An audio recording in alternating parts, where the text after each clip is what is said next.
that he took alive. This is his last picture right there. Right there. This is how he looked right now.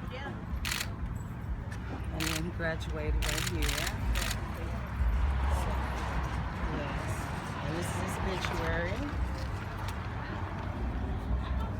Also, we have a paper with some flyers. It says Justice for Richard Perkins, Stop Police Terror. Which side are you on? And they was right here when we had this here flyer going out. So this is my brother right here. Let's show you this.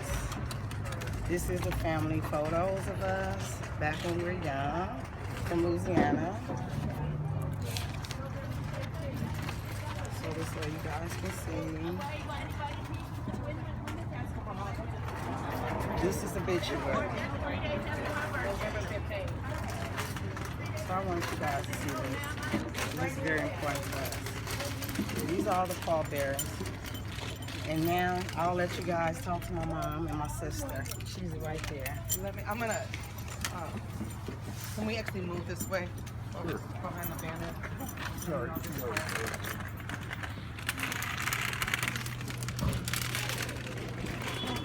Can we mic her? I didn't bring them. So, okay, so we're gonna get started. My name is Kat Brooks. I'm the co-founder of the Anti-Police Terror Project. We're here today with the family of Richard Perkins, who was murdered by the Oakland Police Department on November 15th. And we're here for a couple of reasons. First and foremost, to ask a question. And that question is, why is it that when the police murder someone, it takes either acts of civil disobedience or threats of acts of civil disobedience to get the coroner's report? The coroner's report, along with an independent autopsy, are the single most valuable tools that a family has to challenge what the Oakland Police Department says did or did not happen to somebody. And yet we see in case after case after case that the coroner's office, which actually is the sheriff's department, colludes with the Alameda County Police Departments to keep this information from families. We saw it with Alan Bluford that required an action. We saw it with Yvette Henderson. It took 8 months of community demanding to get that coroner's report. And again with Richard Perkins. Richard Perkins was murdered on November 15th. The coroner's report was finished on November 17th. And it took us threatening to go to the coroner's office and shut it down in order to get that report to the family. We believe that this is deliberate and that it's an extension of the terror that the OPD is reigning in Oakland, and it's a way to cover up the crimes that they're committing when they're gunning people down. Richard Perkins was murdered. He was out here, there was a sideshow happening. I'm sure he thought about Tamir Rice or John Crawford, who were also gunned down in cold blood for having toy guns. And he thought that the best way for him to make it home alive would be to tell the officers that he had a toy gun. We have multiple witnesses from the People's Investigation that say Richard did little more than lift up his shirt to show them and say, I have a toy gun, before OPD lobbied all of those bullets at him, killing him in cold blood. Hands up, don't shoot. And then to add insult to injury, as Ms. Henderson repeatedly tried to get the coroner's report, they repeatedly told her no. It took our legal counsel sending a letter and us putting up a Facebook post saying that we were going to have an action at the coroner's office for us to get that report. The report was finished on November 17th. So why is this happening, right? So we are here today, we're launching a campaign. And that campaign is that we want the law to be changed so that it is no more than 30 days for families to have access to these reports. And with that, I'm going to turn it over to Ada Henderson, Richard's mother. Good morning, everyone. All I want for my son is justice. That the Oakland Police Department cannot just keep killing our young men. We need our young men so they can get married and have their own children. But when you're killing them, we don't know what else is going to happen. This got to stop. I want justice for my son. And looked like it wasn't nothing doing. I had another attorney, but like he wasn't doing nothing quick enough for me. It seemed like I was out there all alone. But I found these nice people here. Things got to moving. Things got to moving for me. And I appreciate this. And this is not only my family, but everybody else's family. Now all lives matter. All lives matter. And I just want everybody to thank you. And I'm trying hard to keep my composure together so we can fight the police department to let them know they're not going to get away with this. I'm tired of seeing young men in the funeral home getting shot down. Young boys, 12 and 13 years old, getting killed by the police. That's all over the world. We got to fight for our rights, for this to stop killing our children and our people. All lives matter. I want justice for my son. I want justice for my brother. Amen. That's it. That's it. And now the owner wants to move. I'm not moving because my brother's gone, dead and gone. His voice gonna be heard, and it's gonna be heard with his family. So we here, and he's not gonna make me move for nothing. Because I'm mourning still, and it's a loss. It's tragic, and I don't care what he says. I'm gonna stay right here. So you can do whatever you want, but I have so many people to back us up. And I thank you guys for being here, because this is his voice, and it's finally gonna be heard through his family. So we're still gonna speak to him, and he's still alive through his sister. So thank you guys so much. I really No appreciate justice, it. no peace. No justice, no peace. No justice, no peace. No justice, no peace. We Also- tired of the killing. Also, we watched the video, and I'm going to talk about the video. The officers do not want us to say this, but yes, officer, I will say this. You know I was there, and yes, we seen it. When my brother pulled right up here, and he got right there to that pole, you shot him. You did not give no command or anything. So yes, I am going to say what I saw. Yes, sir, I did see that. So you shot him and killed him. You did not give no command, no fair warning, no nothing. You cold-blooded shot him 16 to 20 times. 3 officers and 1 sergeant. And you will pay for that, because we will get our justice through my brother, and he will be heard, and he's still with us right now today, and he's happy that this day has came. Thank you, Lord. Amen. I love you guys. I really appreciate y'all letting my voice be heard, because the officers is really trying to cover up. They try to go fast forward to the video. They slow down and fast forward, and we know it's a catch to it. I'm telling you guys, we know they tamper with the video. And so I'm going to say this. So officers, Oakland PD officer, this is Richard Perkins' sister, LaTanya Perkins, speaking, so you guys can see this. We know you're covering up something, because we seen it. And justice will prevail. Justice will prevail. Thank you guys so much. I appreciate this so much. So now y'all see me on TV? Yes, you do. Thank you. LaTanya, can you spell your first name, LaTanya? LaTonya. Oh, is there a space between LaTanya or LaTanya? It's just LaTanya. All right, LaTonya. Yes, sir. Sorry, small T or big T? Small T. Okay. Yes, sir. LaTanya Perkins. ADA Henderson. ADA Perkins Henderson. ADA Perkins. Yes. Do you is there attachment for Perkins and Henderson? Well, it is. It's Ada. You know, it's different names. Ada Perkins Henderson. I was a Perkins for Henderson's second time marriage. Yes. Gina. This is his sister, Gina. Yes. I'm Regina Perkins. I'm the sister of Richard. I'm just angry. The Oakland Police Department had us to come down to the police department, and they showed us footage of the killing of my brother the day he left us. I'm hurt and I'm truly torn, because they when we got there, they sat there and they told us that we're going to show you footage to footage. They skipped, as my sister said, they skipped, they jumped. I feel the footage was tangled and dangled with, but we have such a great lawyer. Dan Siegel is for the people. Amen. Now, Regina, do you recall what day of when is the meeting? November, December, January? When was what, sir? When did you see that footage? What month? This month. A week ago. Not until this month. Not until this month, A sir. week We just ago. saw it this month. And did it take threats from your attorney? Did you have to ask to see the footage, or did they? Oh, yes, they went in with full demand. Yes, he had to go in with full demand. We waited so long. We've called, we've asked, we've got no response. So we had to go through our lawyer, and justice is going to be served for my brother. May he rest in peace, but his voice will be heard. I love you, brother. And they Justice also will took, be served. and it also took them a long time to come pick up my brother. He was down there for a long time. Actually, the lady at this gas station, she is my friend, and she's a dear friend. She told us the exact time my brother got killed, 5:45 p.m., you guys. And it took them a long time to come. They did not give my brother no CPR, no nothing. They took him a long time and left him down there for hours. It was cold on that cold November 15th night. I guarantee you it was cold, but they took a long time to come pick him up and to pick his body up. And so that's why we had his memorial there that Tuesday. He died on Sunday. They didn't tell us the Tuesday. We had his memorial here all this time. The owner been gone out of town. Now all of a sudden the owner come here. I see a couple police come here, and we had a little word, you know, because I was at my brother's memorial. They tried to speak to me, but I didn't want to say nothing to them at the time, because I'm going to keep it fair, you know. And they all of a sudden they moved my brother Memorial. They gathered all his bottles up and threw it in a garbage can. Yes, I was hurt Like he because was nobody. like he was nobody. So I'm telling y'all what they're doing. They don't have no feeling for human, okay? No feelings for human, okay? But I made sure that we had his memorial there, and I made sure everyone that came there to the memorial. We have so many people that knew my brother, that know him. I mean, I'm talking about business people that knew him. And I have all the posters, everything that everyone said. So I just want to let you guys know he was someone. I'm telling you. How do you You just miss shoot? him. How do you just shoot somebody down cold blood? My brother was shot 16 times. How do you truly shoot somebody down, and when they're down and can't do nothing for themselves, and you handcuff them?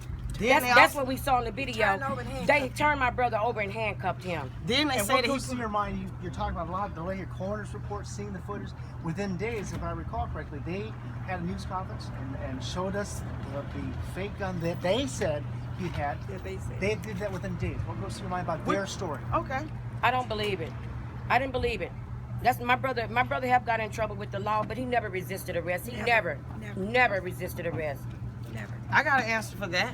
Okay, as far as the replica gun, when they shot my brother did not have no gun in his hand. He never pointed a gun. When they shot my brother, the gun fell out. Okay, but he did not ever point no gun. Never, ever point no gun. They plant their gun on my brother. Okay, they plant their gun on my brother. When they pulled up, they turned him over. And he was already gone, unresponsive, and they still trying to check him while he's handcuffed. Why are you still checking an unresponsive man instead of trying to give him CPR? You know what I'm saying? So they was wrong for that.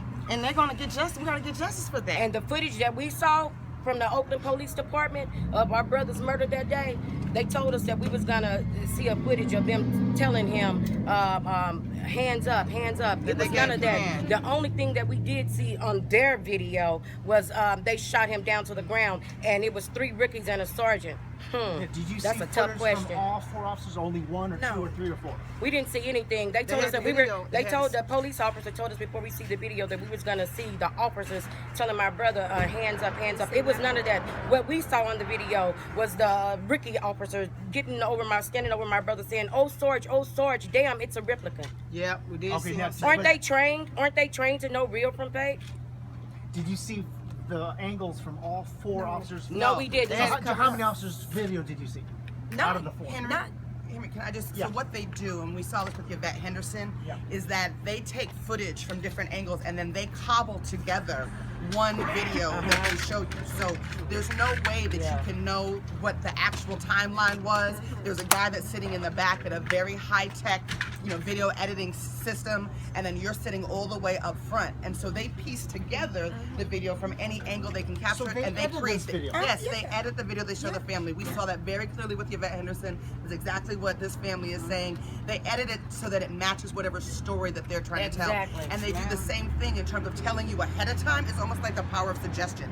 Telling the family ahead of time, this is what you're going to see, right?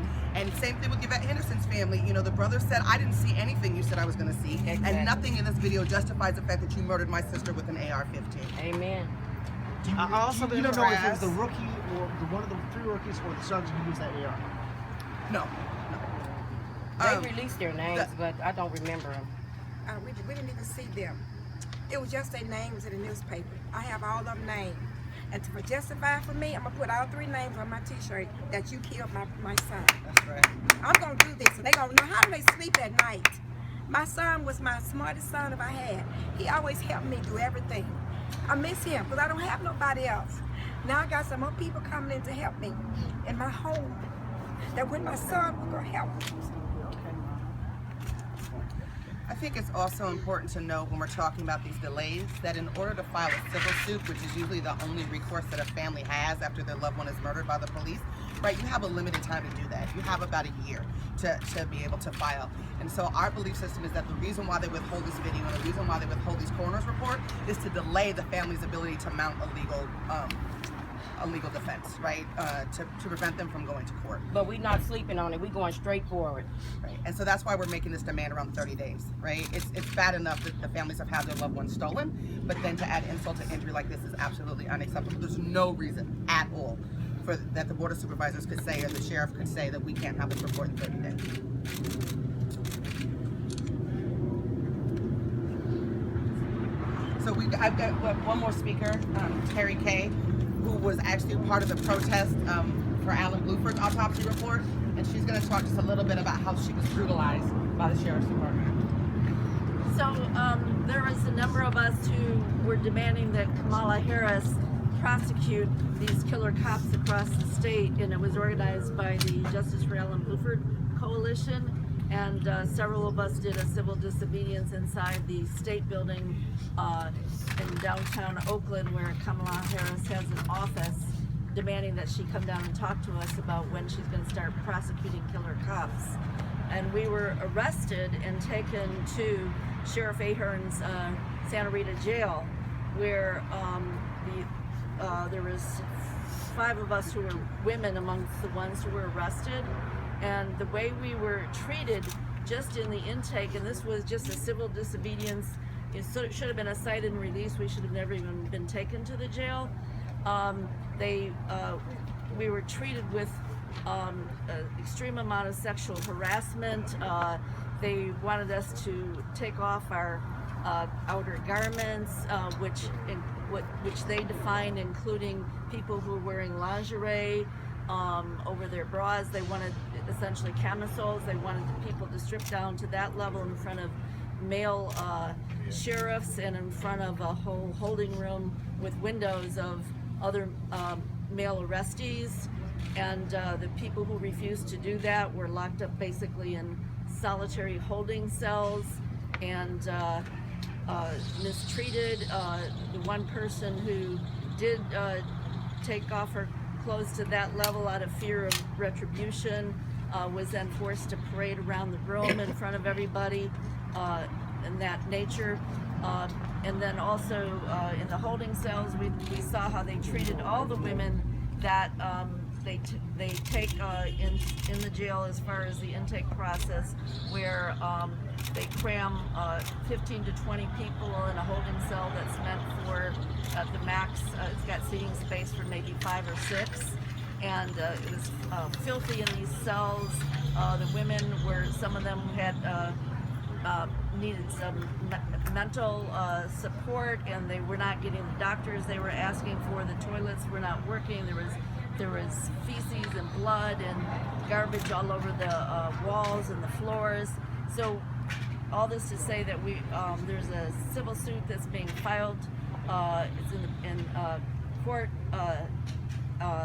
against the Sheriff Ahern's office. We're trying to improve the conditions for women prisoners that are taken into Santa Rita jail, because this is not something that just happened once, but we see this as a pattern of how women are treated in this jail. So that suit is in process right now, but it goes along with the many different issues that we're seeing that Sheriff Ahern is he's insensitivity to women, to families. I was with Ada Henderson the day that we tried to deliver the letter asking for the coroner's report, and they wouldn't even take the letter. So we had to mail it certified in order for them to even receive the letter. And if you just add that to the in-custody deaths that have happened in Santa Rita as a result of lack of medical care that has gone unanswered, the folks that he's trying to bring in to provide medical care that are notorious around the country for resulting in deaths of folks that are in jails. There's just a lot of things that we want the Board of Supervisors to begin to look into at the Sheriff's Department. To date, we've been focused on police departments, but we really see the Sheriff's Department as perpetrating a lot of abuses against Black and brown people in this community. Thank you very much. If folks have questions, they can answer them. I know that some folks are around the corner with the sisters, so folks can go over there as well. I know this is not the same police department, but do you have any comment to, because last week there was the Nieto trial? Yeah. And the verdict is passed there. Do you have any comments and any hope about these things? So, my heart breaks, our hearts break for the Nieto family, but I have to say that we were not surprised, right? The system very rarely, if ever, works on behalf of Black and brown people. It was a gross miscarriage of justice. The autopsy report, this is the very same thing that we fought to get for the Henderson family, Perkins family, proved, right? That what the cops said Alex was doing, he was not doing, and that he was murdered in cold blood. So it's egregious, but it's typical. And do you think it would be the same process with these folks? never know, but we have to support these families as they walk through this process because it's the only way that they have to get any type of justice or get any type of closure. Yes, sir. George Kelly, Oakland Tribune. You mentioned celebration of the process of getting the document, the report. Is there a way to, are there other ways to talk about getting documents? Are there other ways to talk about making things work, the processes work? I mean, as opposed to calling it a celebration? Yes. Well, it is a celebration for the family, right? Because it's victory for the family. It shouldn't take that, right? We shouldn't have to call a press conference to say we got an autopsy report and this is a victory because it's the shortest amount of time that it's taken us to get this autopsy report. We shouldn't have to call a press conference to talk about getting this autopsy report and now the family can begin to mount a legal defense to get retribution for what happened to their son, right? We shouldn't be having this conversation at all, but the small victories that we do have along the way, I do think it's important that the community own them and celebrate them because the system isn't just handing those out, right? They're hard won and hard fought. What is the top priority that the family has with regard to the different actions that are being planned? The idea of the 30-day documents, the recall of Sheriff Ahern. So there's two parallel paths, right? So one is the individual cases, family by family, right? And us doing our best to support those families in getting justice, right? And I put that in quotation marks because it's not going to bring their loved one back, right? Even if the cop goes to jail, which hardly ever, happens, that's not going to bring their loved one back. But it allows them to get some type of closure, right? So there's the individual case by case. The other path is this larger fight against police terror in this country, right? And in order to ever see an end to that, in the meantime, between time, we've got to have minor victories, minor radical reforms that begin to stem the tide of bodies that are hitting the ground, right? So that looks like stuff like talking about 30 days, right, to get a report. That looks like things like Sheriff Ahern being recalled. That looks like we talking about body cameras or changing use of force policies, right? They're not going to destroy the system all at once, but they're little things that perhaps make it harder for cops to murder black and brown people with no retribution. One last question. Sure. What have you seen in terms of connecting with people about getting these word out about these issues, platforms you're using? With young people, they're on Twitter, they're on Facebook, Instagram, Snapchat, all kinds of things. Is there a divide in getting the message out between those who are using those platforms and those who are not? And what kinds of traction have you seen in terms of connection and communication and Right. I think I understand the question. So I think nationally we're seeing more traction than we've ever seen before in talking about these issues. I've been doing this work for going on 15 years, right?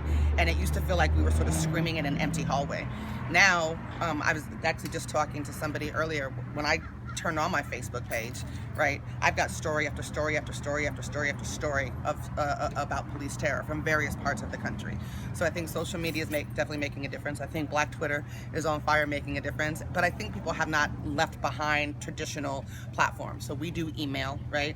We do door to door, and then the media, as is evidenced by today, is much more responsive, right? So Oscar Grant, after like the big rebellions and stuff, where it was really exciting, we couldn't get you guys to come out to talk about things like this, right? Little things. And now the media is paying attention, but I think the media is paying attention because the people are demanding that the stories be told. Can I have one more question in terms of reform? That is, there are no requirement to investigate or do use of force reports on non-gun related deaths in custody. Is that an issue for you guys? It will be, right? Okay. So we're very slowly building our policy platform in this year. So we'll be looking at this, right, getting this 30 days passed. We'll also be looking at use of force. And the other thing that we're going to be looking at is victims of crime compensation, right? So part of why we exist is because when families have their loved ones stolen by law enforcement, there was nothing, right? They can't get victims of crime compensation. There was no one to walk them through the process. There's no one's looking to put their killer behind bars. And then well-meaning activists put their faces on banners and take to the streets, right? So we wanted to provide support for the families. And so that's our first thing. So like I said, radical reforms on the way to, right, complete transformation is also what we've got to focus on. And so we're building up our capacity to take on different policies. We're also working around the AR-15 issue in Emeryville in response to the murder of Yvette Henderson. Were family members for Yvette Henderson here? No, I don't know what happened to her brother. He was supposed to be here, but I'm not sure. But there'll be more on that. So we ask folks to keep paying attention because we're pushing for them to ban utilization of those weapons in every room. So we've been to City Council a few times, and we'll be back. You have a date?